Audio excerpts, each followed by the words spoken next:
कंत्राटी भरती विरोधात शिक्षक संघटना आता एकवटलेल्या पाहायला मिळतात। राज्यातील 40,000 प्राथमिक शाळा बुधवारी बंद असणार आहेत।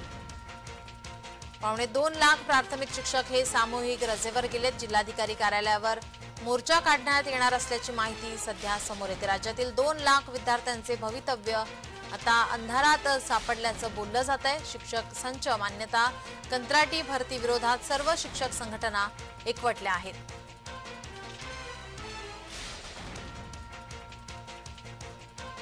राज्यातील सर्व संघटनांनी 25 सप्टेंबर 2024 रोजी जिल्हाधिकारी कार्यालयावरती मोर्चाचं आयोजन केलेलं आहे। नवीन शासनाने जे संच मान्यतेचं आणि विद्यार्थी पट्टसंख्येचं 5 सप्टेंबरचा जो GR आहे तो तातडीने माघार घ्यावा, अन्यथा ग्रामीण भागातील पूर्णपणे विद्यार्थ्यांच्या गुणवत्तेवर त्याचा परिणाम होणार आहे। राज्यामध्ये सरासरी 15,000 शिक्षक अतिरिक्त होत असून 2 लाख विद्यार्थ्यांचं शैक्षणिक गुणवत्तेचं नुकसान होणार आहे। ज्या शाळा